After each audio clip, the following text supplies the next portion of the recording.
पहली फिल्म कौन सी? पहली फिल्म थी, अगर तरीके से कहा जाए तो गैंग्स ऑफ वासेपुर ही थी। लेकिन उसके पहले दो तीन फिल्में और मिली थी मुझे, बट वो फिल्म बनी कहाँ गई कुछ पता नहीं। शेरनी, ग्रहण और महारानी, ये तीनों अपने आप में बड़ा प्रोजेक्ट आज भी है। और ये तीनों जून महीने में आया था पिछले साल, तो एकदम सडनली बूम हो गया मेरा। और आज यहाँ पहुँच चुका है बिहारी करेजा। और मैं बहुत बाद में आया, कई सारे दिग्गज यहाँ आके चले गए। पहला काम कौन सा? पहला काम तो हमको बहुत ज़्यादा झेलना नहीं पड़ा, बहुत ज़्यादा नहीं हुआ, मिल गया बहुत आसानी से। तो पहला काम था, एक सीरियल था जी टीवी का, संपत एंड संपत नाम था उसका। लाइफ में जो सबसे बड़ा स्ट्रगल जिसको मैंने झेला है, सामना किया है, जो बहुत भारी था, वो था after gangs of Wasseypur. Wasseypur से पहले का 10 साल मेरा बहुत ठीक गया है। एक दूसरी फिल्म थी मेरी और नवाज़ की, जिसमें हम दोनों ने लीड किया है, और राजकुमार हिरानी ग्रुप की फिल्म थी। वो फिल्म आज तक रिलीज़ नहीं हुई, द माया टेप नाम है उसका। और वो आज भी फिल्म आ जाए तो हम कहाँ से कहाँ पहुँच जाएंगे, क्योंकि वैसा करेक्टर है उसमें। जब आया हूँ तो मैं आया हूँ विद्या बालन के साथ, प्लस उसका डायरेक्टर है अमित मासूरकर, जिन्होंने न्यूटन नाम की फिल्म बनाई थी जो ऑस्कर के लिए गई थी। तो उस लेवल पे मेरी री एंट्री हुई। बिहारियों के साथ भेदभाव की बात होती है इंडस्ट्री में। कहा यह जाता है कि काम नहीं मिलता है, काम मिलता भी है तो बहुत मजाक का पात्र बनाया जाता है, बहुत अलग अलग तरीक़ों से टॉर्चर किया जाता है। सत्यकाम आनंद जी को भी ये झेलना पड़ा। अभी कई सारे प्रोजेक्ट्स मेरे कई मतलब काफ़ी टाइम से शूटिंग चल रही थी, अब बन के रेडी हो रहा है। तो उसमें नवंबर में फिल्म एक आ रही है, रेड चिलीज़ की फिल्म है, शाहरुख खान प्रोडक्शन की। नाम तो अभी नहीं बता पाएंगे हम, क्योंकि मना किया गया है। बेस्ट है यहीं बिहार में जो कांड हुआ था शेल्टर होम वाला मुजफ्फरपुर पे, उसी पे बेस्ट कहानी है, ब्रजेश ठाकुर वाले पे। वो अभी मैं कर रहा हूँ, तिग्मांशु धुलिया एक बहुत बड़े डायरेक्टर हैं, उनकी सीरीज़ कर रहा हूँ जिसका नाम है गर्मी। सोनी लीव के लिए वेब सीरीज़ है, जिसका ये लुक उसी का है। नेपोटिज्म की बात करते हैं लोग, नेपोटिज्म कौन हटा सकता है? किसके औकात है कि नेपोटिज्म हटा दे? ये सिस्टम है जो चलता रहेगा और चलता उम्र चलता रहेगा। बहुत बड़ा रीज़न ये भी है कि यहाँ के लोग हीरो क्यों नहीं बन पा रहे हैं, क्योंकि यहाँ के मेकर्स हिंदी में नहीं है। बिहार से जो मेकर्स बहुत संख्या कम है, जो बॉलीवुड में फिल्म मेकर्स हैं। पंजाब के खूब लोग हैं तो हर पंजाबी को लॉन्च करके हीरो बना देते हैं। बंगाल के खूब डायरेक्टर्स हैं तो बंगालियों को हीरो बना कर लॉन्च कर देते हैं। बिहार के मेकर्स ही नहीं है। एक दो लोगों को नाम लेकर, प्रकाश झा के अलावा कौन मेकर है जो बिहारी मेकर है जो फिल्म बनाता है? तो बिहारी जो एक्टर्स हैं वो फ्रंट साइड नहीं आ पाते, वो सुशांत सिंह राजपूत एक ही बन पाते हैं। नमस्कार, मैं हूं सिंह आदर्श और मेरे साथ आप देख रहे हैं बिहारी करेजा। और बिहारी करेजा के ऑफिस में आज वास्तव में बिहार के करेजा प्राउड बिहारी आए हुए हैं, जो हम लोग एक नया एपिसोड शुरू किए हैं कि गेस्ट इन द बिहारी करेजा न्यूज़ रूम। तो उस सिलसिले में सत्यकाम आनंद जी आए हुए हैं, जिनको हम लोग सत्यकाम भैया कहते हैं। सत्यकाम आनंद जी कहने में थोड़ा सा मुझे अजीब लगा, क्योंकि शुरू से भैया कहते आए हैं। इस ऑफिस से आपने बहुत लोगों का इंटरव्यू देखा होगा, बहुत सारी चर्चाएँ देखी होंगी, खबरों का एक लंबा दौर चला है। और उस खबरों के दौर में एक इंतज़ार था, पर्सनली मुझे इंतज़ार था कि सत्यकाम आनंद कब आते हैं ऑफिस। आज आए हैं, बड़े लंबे समय बाद पटना आना हुआ है। काम के सिलसिले में आते रहते थे, लेकिन इस बार थोड़ा सा समय इनको मिला तो हमारे ऑफिस भी पधारे हैं। परिचय के लिए बता दूं कि गैंग्स ऑफ वासेपुर फिल्म आपने ज़रूर देखा होगा। 100 सालों में ऐसी एक फिल्म बनती है जिसका कोई एक किरदार होता है जो अमर हो जाता है। बहुत सारे लोग थे उस फिल्म में, लेकिन जेपी सिंह याद हैं, याद रहेंगे, ये कभी भूलने वाला किरदार नहीं है। बेटा तुमसे ना हो पाएगा, याद था, याद है और याद रहेगा। चर्चा करेंगे, उससे पहले स्वागत है आपके अपने ही चैनल पे। Thank you so much. और मैं सबसे पहले थैंक यू कहना चाहूँगा इस पूरी बिहारी करेजा टीम को, और जो दर्शक आप लोग देख रहे हैं और जो हौसला बढ़ा रहे हैं और आज यहाँ तक बिहारी करेजा को पहुँचाया, आप सबको धन्यवाद। और बाकी हाँ, ये बात बिल्कुल सही है कि अपना ही हम लोग कह सकते हैं इस बात को, क्योंकि मैं इनको बहुत सालों से जानता हूँ और शायद उस समय से जानता हूँ जब इस फील्ड में शुरुआत इनको करना था आपको। तो वहाँ से एक बड़े भाई की तरह एक इवेंट में हम लोग मिले थे, और वो इवेंट भी था लीडरशिप इवेंट था, कि कौन से ऐसी किसमें क्या क्वालिटी है जो वो लीडर बन सकता है, नेता नहीं, एक लीड किसी को कर सकता है। उस लीडरशिप इवेंट में मैं गेस्ट था और आप लोग सारे कंटेस्टेंट्स थे। ये लोग तो आप ही की तरह सारे लीडर थे वहाँ पे, जिनको लीडर बनने की काबिलियत थी। तो वहाँ से हमारी और आपकी मुलाकात हुई थी। तो उस समय से इनको मैं जानता हूँ, और वहाँ से जिस तरह से एक बड़े भाई के नाते जो जिम्मेदारियाँ होती हैं वो सारी जिम्मेदारियाँ पूरी की गई। जब भी कुछ परेशानियाँ हो, मानसिक रूप से या सामाजिक रूप से कोई भी बातचीत हो, तो यहाँ से हम एक जर्नी शुरू हुई और आज यहाँ पहुँच चुका है बिहारी करेजा। और मैं बहुत बाद में आया, कई सारे दिग्गज यहाँ आके चले गए। तो ये वो भावना है कि बिल्कुल उस बेस पे हम कह सकते हैं कि बिल्कुल मैं अपने ऑफिस में आया हूँ आज। सवालों की शुरुआत आप करते हैं, चूँकि बहुत सारे सवाल हुआ होगा कि सफ़र की शुरुआत कैसे हुई, बिहार का एक लड़का मुंबई में कैसे पहुंच गया। ठीक है, कैसे पहुंच गया उस पर हम लोगों ने भी बात की है। पहुंचने के बाद क्या कुछ हुआ उस पर अब बातचीत होगी। काम पहला कौन सा मिला, कैसे मिला, क्या अप्रोच था। चूँकि बिहार से लोग जाते ज़रूर हैं लेकिन पता नहीं होता है कि करना क्या है, किस तरीके के काम को लेना है, किस तरीके के काम को नहीं लेना है, काम मिलेगा कैसे, अप्रोच कैसे किया जाए, इस प्रोसेस पे हम लोग बात करते हैं। तो यही मेरा सवाल है। हाँ, मेरे साथ थोड़ा सा ऐसा हो गया था कि यहाँ से जब घर से निकले थे हम लोग, तो मैं दिल्ली गया था। तो दिल्ली जाके 3 साल रहा तो थोड़ी सी बुद्धि खुल गई थी। तो ये पता था कि भाई बॉम्बे जा रहे हैं तो क्यों जा रहे हैं, कहाँ जा रहे हैं, कैसे जा रहे हैं, ये दिल्ली का था क्योंकि मैं दिल्ली में रह चुका था। तो वहाँ की ऐसी मेंटालिटी है, वहाँ कैसे सर्कल था कि पहले ही पता कर लेते थे लोग कि भाई कहाँ जाना है, कैसे अप्रोच करना है, यानी कि मोटा मोटी एक सिस्टम हमको पता चल गया था। यहाँ के बारे में जो मुझे लगता है कि अगर हम यहाँ से मैं आरा से डायरेक्ट जाता वहाँ, तो मुझे वो सिस्टम पता लगाने में बहुत समय लग जाता। तो सिस्टम पता चल गया था, तो पता था कि ठीक है भाई, कास्टिंग डायरेक्टर होते हैं, जो ऑफिसेज होती है उसमें जाइए, आप कास्टिंग डायरेक्टर से मिलिए, वो आपके प्रोफाइल लेंगे, फ़ोटोज़ लेंगे, उसमें फ़ोटो लेते थे लोग और फिर आपको बुलाएंगे तो आप जाकर अपना ऑडिशन दीजिए। फाइनली होता था कि ऑडिशन देना होगा और आपका होगा। तो ये प्रोसेस तो पता था, लेकिन हर आदमी के मन में एक बात होती है कि अपना एक कैलकुलेशन कर लेता है। उसको लगता है कि वो चाहे ज़मीन पे हो चाहे हवा में हो, वो एक कैलकुलेशन कर लेता है कि यार ये इतना टाइम तक तो मेरा कुछ ना कुछ हो जाएगा, इतना टाइम तक मैं थोड़ा सेट हो जाऊंगा, इतना टाइम तक मेरी लाइफ सेट हो जाएगी। ये एक कैलकुलेशन हर आदमी के दिमाग में होता है। लेकिन मेरा ऐसा मानना है कि क्योंकि मैं खुद के बारे में जानता हूँ और मेरे आसपास के जितने हैं, शायद 99% वो कैलकुलेशन जो हमारा है ऐसा होता नहीं है। तो ये बिल्कुल पता नहीं है कि भाई कब क्या होगा और कैसे आप क्लिक करेंगे, किस तरीके से आपको चीज़ें मिल जाएंगी। तो ये एक नया ज्ञान था, तो कुछ समझ में नहीं आ रहा था कि आखिर क्या किया जाए, मतलब और क्या करूं कि हो जाए। समय बीतता जा रहा है, पेशेंस नाम की जो चीज़ है ऑब्वियसली ख़त्म होना शुरू हो जाता है, प्रेशर आना शुरू हो जाता है कि आपकी अपने लिए प्रेशर कोई परिवार के लोग दे या ना दे, नॉर्मली तो देते ही देते हैं ना चाह के भी, फिर भी पर्सनल प्रेशर भी शुरू होता है कि यार चीज़ें बीत रही हैं, उम्र ख़त्म हो रहा है, मिलेगा कि नहीं मिलेगा, कब तक इंतज़ार करूँ, एक हौसला टूटता है। तो सबका टूटता है, मेरा भी टूटा। बट ये था कि करना है, करने के अलावा कोई ऑप्शन है नहीं, टूटने से कुछ होगा नहीं। तो एक बैकअप में हमेशा चूँकि उस तरह का मेंटालिटी रहा है, तो साथ साथ तो चलता रहा। फिर ये लगा कि करना है, मतलब एक समस्या आती है, जो लोग जाएंगे वो लोग भी सुन लें, चाहे जो लोग हैं, एक समस्या ज़रूर एक समय के बाद आती है कि सब कुछ ठीक है बट एक महीने का जो खर्च है उसको चाहिए। तो वो एक ऐसा प्रेशर है जो हम जब भी कोई इंसान सोचता है कि हम जाएंगे तो मुंबई में दिस करेंगे, दैट करेंगे, तो ये बीच में कहीं बातें नहीं आती हैं कि प्रॉब्लम्स क्या क्या आएंगी।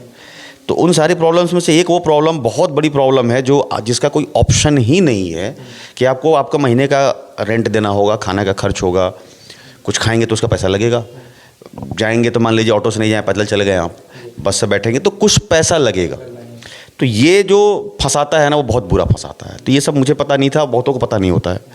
फिर उसको तोड़ना, तो इन सारे प्रोसेस में ये लगा कि मुझे जो समझ ये थी कि मैं जाऊंगा एक्टर बनने और मुझे एक्टिंग के लिए स्ट्रगल करना होगा, एक्टिंग के लिए जाना होगा उनके पास, एक्टिंग के लिए उनके पास जाना होगा, एक से एक बड़े बड़े एक्टर्स होंगे, उनसे हमको बीट करना होगा, उनको कम्पीट करना होगा, तो हम एक्टर बनेंगे।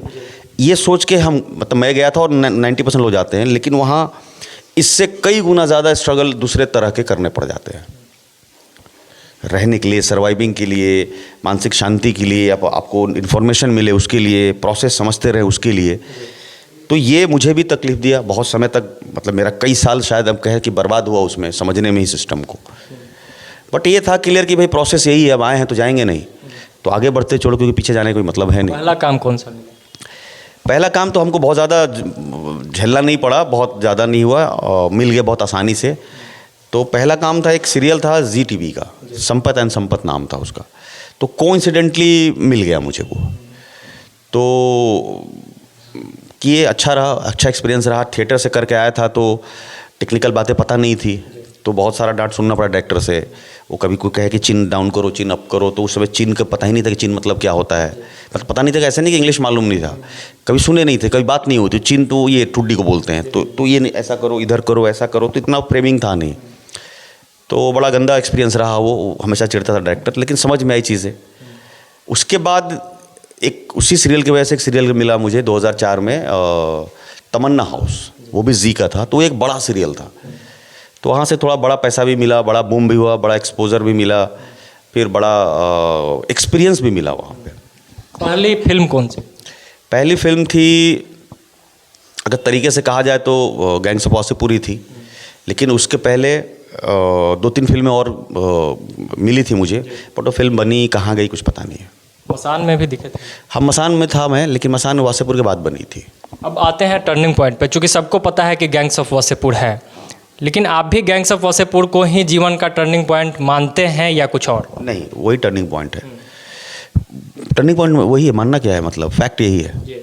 उसके बाद अगर देखा जाए, चूँकि बीच में थोड़ा सा सफ़र रुका या अप्रोच अपने प्रोसेस पे आप काम कर रहे थे, गैंग्स ऑफ वासेपुर के बाद सत्यकाम आनंद को अपना वो कौन सा काम है जो सबसे बेहतर लगता है गैंग्स ऑफ वासेपुर के बाद?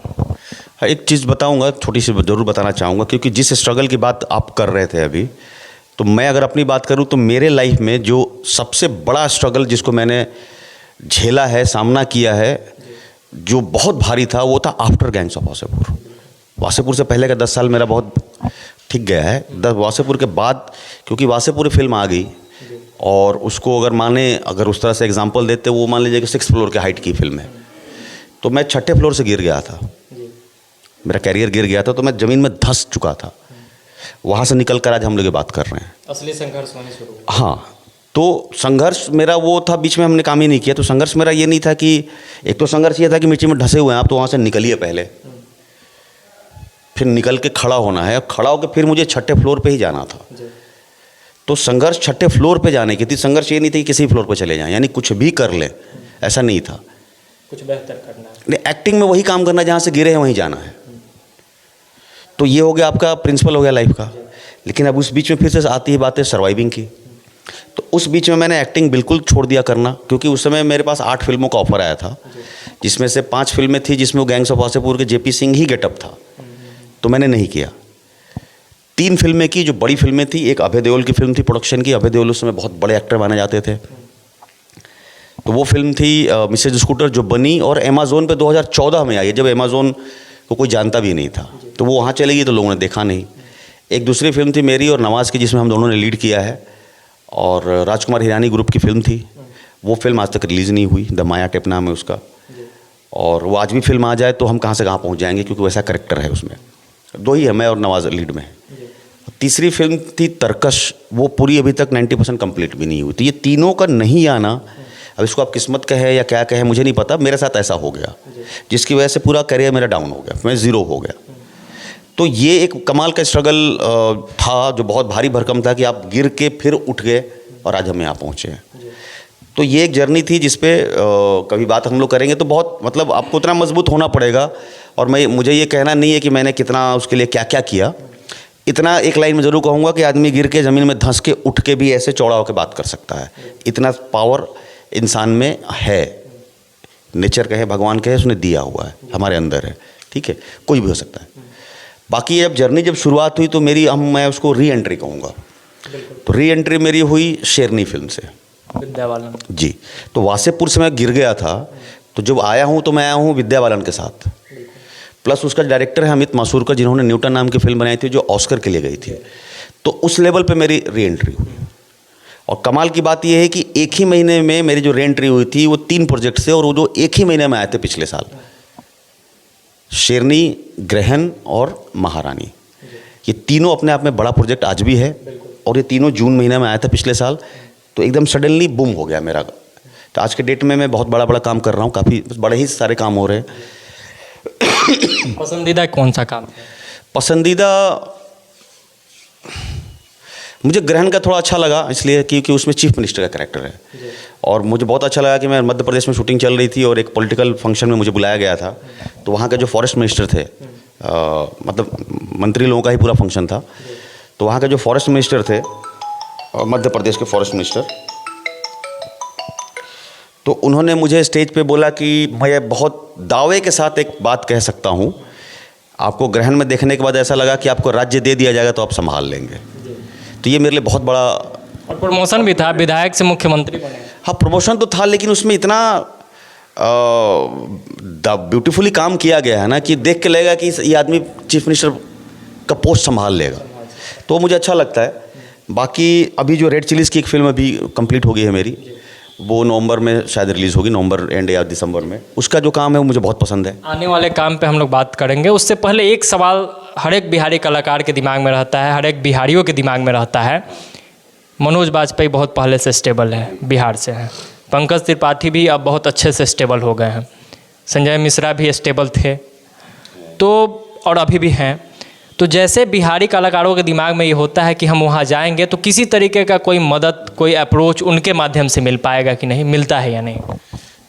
देखिए मुझे तो नहीं पता है, क्योंकि हमने कभी ये अप्रोच अपनाया नहीं कि भाई, चाहा ज़रूर है, हर आदमी चाहता है, जब नया चाहता है कि अरे वो तो भैया हैं, हमारे चाचा हैं, ऐसा है वैसा है, अप्रोच करता है आदमी।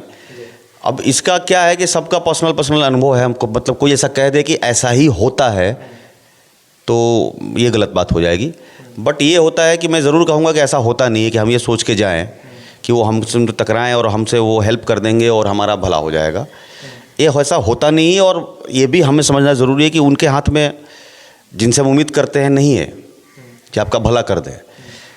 तीसरा ये कहेंगे कि आप भला के लायक होंगे तो सामने वाला भला करने की सोचेगा भी, सबसे मुख्य। हाँ, तो ये भावना अपनी जगह है, ऐसा कुछ होता नहीं। और हम बहुत जगह चूँकि क्लियर था मामला, तो हम इस पर्पस में फंसे ही नहीं कभी।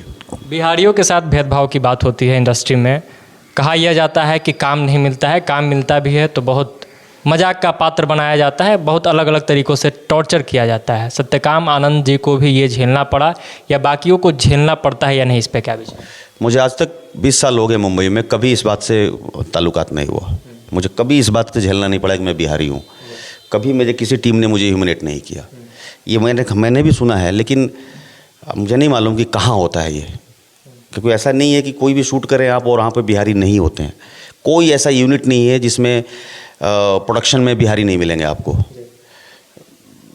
बिना बिहारी के प्रोडक्शन तो पॉसिबल ही नहीं है इंडस्ट्री में। तो बहुत सारा जगह काम हम लोग, जितना भी मैंने किया है, मैंने ये कहाँ सुना है, मैंने देखा ना, मुझे अब आज तक नहीं देखा मैंने कि बिहारी है इसलिए ह्यूमिलेट किया जा रहा है। मतलब कि बिहारी जाके वहाँ स्टेबल हो सकता है, अपने भाषा में कहें तो गर्दा उड़ा सकता है, कुछ भी कर सकता है। अगर मेरा एक्सपीरियंस कहेंगे तो मुझे अभी तक नहीं देखा किसी बिहारी इसलिए ह्यूमिलेट होता है। वो आदमी पर डिपेंड है, वो चाहे किसी स्टेट से हो, वो आदमी कैसा है उसके साथ बिहेव होता है वो। तो ये मुझे नहीं लगता कि किस तरह के लोग ये बातें आके फैलाते हैं कि बिहारियों के साथ भेदभाव होता है, मुझे नहीं पता, मैंने आज तक नहीं झेला। आने वाले काम पे बात करते हैं। क्या क्या आ रहा है अगले साल या इस साल के अंत तक, क्या कुछ देखने को मिले जिसमें आप? हाँ, अभी कई सारे प्रोजेक्ट्स मेरे मतलब काफ़ी टाइम से शूटिंग चल रही थी, अब बन के रेडी हो रहा है। तो उसमें नवंबर में फिल्म एक आ रही है, रेड चिलीज़ की फिल्म है, शाहरुख खान प्रोडक्शन की। नाम तो अभी नहीं बता पाएंगे हम, क्योंकि मना किया गया है। बेस्ड है यहीं बिहार में जो कांड हुआ था शेल्टर होम वाला मुजफ्फरपुर पे, उसी पे बेस्ड कहानी है, ब्रजेश ठाकुर वाले पे।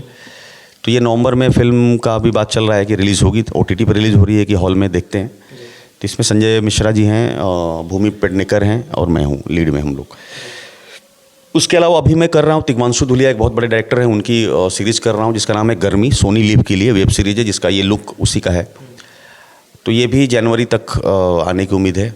उसके बाद एक TVF का शो कर रहा हूँ, वो भी जनवरी में आएगा। 2 फिल्म और मेरी कंप्लीट है, जो एक FTI के लड़का है उसने बनाई है उस लीड में, वो भी ऑलमोस्ट कंप्लीट है। तो यानी कि ये नवंबर से लेकर फरवरी के बीच में 5-6 प्रोजेक्ट मेरे रिलीज़ होने वाले हैं। बाकी अभी शूटिंग कुछ प्रोजेक्ट की चल रही है। मैंने ये पूरे सफ़र पे इसलिए बात की चूँकि बड़ा रोना चल रहा है आपकी। बिहारी लोग काम नहीं कर सकते हैं, बिहारियों को मौका नहीं मिलेगा, बिहारी लड़का जाके बॉलीवुड में झंडा नहीं अपना गाड़ सकता है, आपने कर दिखाया। तो आगे भी धमाका होने जा रहा है। बिल्कुल धमाका होगा, और ये किन लोगों के साथ होता है मुझे नहीं समझ में आ रहा है, क्यों बिहारी नहीं कर सकते। एक टेक्निकल प्रॉब्लम इसमें हो सकती है जो कि मुझे लगता है कि जानना बहुत ज़रूरी है। जैसे क्या होता है ना, जैसे हम कुछ कहानी बनाते हैं तो सिनेमा होता है ना, तो सिनेमा का एक लीड हीरो होता है। अब उस कहानी का बैकड्रॉप हम क्या रखते हैं, तो मैक्सिमम अगर आज के डेट में हम देखें तो हमारे यहाँ की जो भोजपुर मतलब जो हिंदी सिनेमा की कहानियाँ होती हैं, जिसको हम कमर्शियल हीरो कहते हैं, सिनेमा कहते हैं, वो बिहार बैकड्रॉप की कम होती है। वो दिल्ली की कहानी होगी, यहाँ की कहानी होगी, वहाँ की कहानी होगी। तो सिनेमा की ये रिक्वायरमेंट है कि अगर मेरा कैरेक्टर इंदौर की कहानी है, वो मूलतः रहने वाले इंदौर के लोग हैं, या गुजरात की कहानी एक बात कह रहा हूँ, तो अब जो मेरा आर्टिस्ट होगा उसकी बातचीत की भाषा जो होगी वो लगना चाहिए कि वो इंदौर का रहने वाला है। तो ये जो हमारा एक्सेंट है, तो स्टोरी का डिमांड है उस हिसाब से। अब एक जो मेरा एक्सेंट, अगर मेरे एक्सेंट में बिहारीपन आ रहा है, तो मैं कैसे अपना हीरो जो मेरा है ग्वालियर का पैदाइश है, जस्टिफाई नहीं। तो वो मुंह खोलेगा तो निकलेगा बिहारी एक्सेंट, तो हम कैसे उसको कास्ट कर सकते हैं? किसी गुजराती एक्सेंट वाले को कास्ट नहीं कर सकते, किसी पंजाबी एक्सेंट वाले को कास्ट नहीं कर सकते, नहीं कर सकते ना। तो एक जो हिंदी है वो हिंदी सिनेमा की एक अलग हिंदी है। तो वो जो हिंदी सिनेमा की हिंदी है, वो जो हिंदी बोलेगा उसी को लीड में रोल मिलेगा। नहीं, क्योंकि ये टेक्निकल बात है, क्योंकि जैसे ही मुंह खोलेगा उससे हम पता लगा देंगे कि अच्छा तो ये इस प्रांत का रहने वाला आदमी है, तो सिनेमा है वो। तो ये एक बहुत बड़ी चीज़ है, मुझे लगता है जो भी बिहारी हैं, चाहे जो भी, इनकी बात जाननी ज़रूर चाहिए कि बिहारी एक्सेंट के साथ हम किसी भी फिल्म का लीड रोल नहीं कर सकते, तब तक नहीं जब तक कि कहानी बिहार बेस्ड ना हो। तो जो हिंदी सिनेमा की हिंदी है उसको हिंदी आपको एक्सेंट लाना ही पड़ेगा, चाहे वो किसी प्रदेश का आदमी हो। ऐसा नहीं कि हमारे खाली एक्सेंट आता है, जो पैदा हुआ राजस्थान में उसको मुँह से एक्सेंट ही आएगा राजस्थानी। अब एक राजस्थानी बहुत बढ़िया एक्टर है, उसको बिहारी बेस्ड कहानी पे हम कैसे कास्ट कर सकते हैं? तो ये एक टेक्निकल प्रॉब्लम है। तो शायद इसको लेके बहुत सारी चीज़ें होती है कि यहाँ बिहारी हीरो नहीं बनते, बिहारी वो नहीं बनते, ऐसा नहीं है। बनते मतलब कि जो जिसके लिए अप्रोच कर रहा है, जिसके लायक होगा, ठीक है। अच्छा, बनने ना बनने के पीछे बहुत रीज़न होता है ना। नेपोटिज्म की बात करते हैं लोग, नेपोटिज्म कौन हटा सकता है? किसके औकात है कि नेपोटिज्म हटा दे? ये सिस्टम है जो चलता रहेगा और ताउम्र चलता रहेगा। मैं आज इतना स्ट्रगल कर रहा हूँ, ठीक है, मैं इतने सालों के बाद अगर मैं अपनी बात करूं तो अमित मासुरकर नाम के एक आदमी से मेरी मुलाकात होती है, और उनकी जो नेक्स्ट फिल्म होने वाली है उसमें मेरा बेटा असिस्ट कर रहा है जी। और मैंने नहीं कराया है, मेरा बेटा डायरेक्शन में काम करता है, डायरेक्ट करता है, शॉर्ट फिल्म बनाता है वो। उसने शॉर्ट फिल्म अमित को दिखाया, क्योंकि मेरे दोस्त हो गए, तो उसने दिखाया, तो उसने देख के कहा कि अरे वाह, तुम मेरे अगले शॉर्ट फिल्म में, अगले फिल्म में तुम असिस्ट करो मुझे। तो ये दिस इज कॉल्ड नेपोटिज्म। इसको कौन रोक सकता है? काम आता है तो काम मिलेगा। मतलब मैं जब स्ट्रगल करके जहाँ तक पहुँचा हूँ, उसके परिवार का वो वहाँ तक तो मिलेगा ही मिलेगा, सबको मिलता है। तो ये नेपोटिज्म वाली बात ही नहीं है, ये तो सिस्टम है। अगर मुझसे कहा जाए नेपोटिज्म की बात, तो सबसे बड़ा नेपोटिज्म तो ये हुआ था कि शंकर जी ने गणेश जी को सबसे बड़ा देवता बना दिया था। ये तो नेपोटिज्म, इससे बड़ा कुछ है क्या नेपोटिज्म? एक राउंड पिताजी का मार लिया और अपने एक लॉजिक कहानी दे दी, और वो बन गए कि भाई सबसे पहले इन्हीं का पूजा किया जाएगा। तो अगर नेपोटिज्म की बात करें तो वहाँ से चीज़ें शुरू हो जाएंगी। तो मेरे अनुसार ये सब टॉपिक ऐसा जिसमें फंसना नहीं चाहिए कि नेपोटिज्म में हम बाहरी हैं तो हमको काम नहीं मिल रहा है, यही है। तो एक बहुत बड़ा रीज़न ये भी है कि यहाँ के लोग हीरो क्यों नहीं बन पा रहे हैं, क्योंकि यहाँ के मेकर्स हिंदी में नहीं हैं। बिहार से जो मेकर्स बहुत संख्या कम है, जो बॉलीवुड में फिल्म मेकर्स हैं। पंजाब के खूब लोग हैं तो हर पंजाबी को लॉन्च करके हीरो बना देते हैं। बंगाल के खूब डायरेक्टर्स हैं तो बंगालियों को हीरो बना कर लॉन्च कर देते हैं। बिहार के मेकर्स ही नहीं है। एक दो लोगों को नाम लेके, प्रकाश झा के अलावा कौन मेकर है जो बिहारी मेकर है जो फिल्म बनाता है? कहाँ है कोई? तो एक आदमी है, और ये आदमी जो बनाते हैं फिल्म हमेशा बिहार बेस्ड कहानी बनाते हैं, तो इनके फिल्मों के हीरो बिहारी ही होंगे। तो ऐसे ही अगर हमारे इंडस्ट्री में 40-50 प्रकाश झा होते हैं जो बिहार से होते तो ज़्यादा मौका मिलता, तो बिहारी एक्टर को हीरो बनाते हैं ना वो। ये मुझे लगता है ऐसा। तो मेकर से हमारे यहाँ नहीं है, तो बिहारी जो एक्टर्स हैं वो फ्रंट साइड नहीं आ पाते हैं। वो सुशांत सिंह राजपूत एक ही बन पाते हैं हीरो जो बनते हैं। ऐसा मेरा ऐसा मानना कि टेक्निकल बात ही है। बाकी लॉजिकली कुछ भी लड़िए झगड़िए कि ऐसा होता है बिहारियों को, तुम बिहारी हो इसलिए रोल लीड में नहीं होगा, ऐसा मुझे नहीं लगता कि ऐसा होता है। ये टेक्निकल बात है। मैं कल हिंदी फिल्म बनाऊँ जिसकी कहानी के बेस्ट में जब कहानी होगा कि दिल्ली की कहानी है, तो मैं दिल्ली बेस्ट एक्सेंट चाहिए मुझे। वो बिहारी क्यों ना हो जो दिल्ली रह के, हम वो कहीं के दुनिया का आदमी हो, हमको अगर कास्ट करना है तो हमको लगना चाहिए कि मुंह बोलने से, उसकी बातचीत से लगना चाहिए कि बिहार दिल्ली का लड़का। वो बिहारी हो कि राजस्थानी हो, गुजराती हो, उसमें हमको अंतर नहीं पड़ता। ये तो मैं खुद करूँगा काम, ऐसा है, क्योंकि उस सिनेमा की डिमांड है। मुझे ऐसा लगता है ये है। सत्यकाम भैया से जुड़ी बहुत सारी बातें हैं जिस पे हम लोग बातचीत करेंगे अगले सेशन में। फिलहाल बहुत बहुत धन्यवाद समय देने के लिए। Thank you so much. और पूरी टीम को फिर से एक बार बधाई कि आप लोग इस तरह से तरक्की कर रहे हैं और बढ़िया काम कर रहे हैं। एक आप लोग की अपनी विचार है कि हम अपने तरीक़े से हम अपने बिहार में अच्छा कंट्रीब्यूशन क्या दे सकें, क्योंकि जहाँ तक मुझे न्यूज़ का पता है, जो हम लोग एक दर्शक की तरह देखते हैं समझते हैं कि न्यूज़ में 90% ख़राब बातें आती हैं। न्यूज़ में लूट लिया गया, मार दिया गया, काट लिया तो छीन लिया तो पटक दिया, तो यही आता है। अच्छी चीज़ बहुत कम आता है न्यूज़ में कि भाई कुछ अच्छी चीज़। ऐसा नहीं कि शहर में चाहे हमारे स्टेट में बिहार में अच्छी घटनाएं नहीं घट रही हैं, बट इसकी संख्या बहुत कम होती है। अब क्या सिस्टम है वो लोग आप जानते हैं, लेकिन मैं आप लोगों को अप्रिशिएट करूँगा कि आप लोग अच्छी चीज़ भी दिखाते हैं, और चाहूँगा कि थोड़ा इसकी भी संख्या बढ़ाइए, एक अलग सेक्शन बढ़ाइए कि बिहार में अच्छी अच्छी चीज़ें क्या हो रही है, खाली खराबियाँ ही नहीं, अच्छी अच्छी चीज़ें भी क्या हो रही हैं। हम लोगों ने एक शुरू किया था पटना के लिए कि पटना इसलिए भी खूबसूरत है, और उसमें पटना के जितने भी अच्छे जगह हैं जहां अच्छे काम हो रहा है उसको हम लोगों ने ये दिखाना चाहिए। और जो लोग भी हैं और भी भाई साहब जो जुड़े हैं, चाहे देख रहे होंगे जो न्यूज़ चैनल जुड़े हुए, आप लोग भी तो अच्छी चीज़ भी थोड़ा दिखाइए ताकि लोगों को अच्छाई भी तो दिखे, यही कहना चाहूँगा। तो कहने का मतलब ये है, इस पूरे चर्चा के पीछे का मकसद ये है कि जो लोग ये कहते हैं कि बिहारी बॉलीवुड में बहुत कुछ नहीं कर सकते हैं, तो लाइव एग्जाम्पल आपके सामने मौजूद है। वो काम कर सकते हैं कि अमर हो जाए, वो गढ़न कर सकते हैं, वो महारानी कर सकते हैं, वो गैंग्स ऑफ वसेपुर कर सकते हैं, शाहरुख खान प्रोडक्शन में काम कर सकते हैं, मतलब कि कुछ भी कर सकते हैं। काम आएगा तो काम मिलेगा, और सत्यकाम जी ने इसको प्रूफ किया है कि एक बिहारी कुछ भी कर सकता है, चाहे वो बॉलीवुड हो या हॉलीवुड हो या कुछ भी हो, काम आना चाहिए। और इसके बाद सिनेमा के खेती में बात होगी अगले एपिसोड में। बहुत बहुत धन्यवाद। बिहारी करेजा देख रहे थे आप। जय बिहार। जय।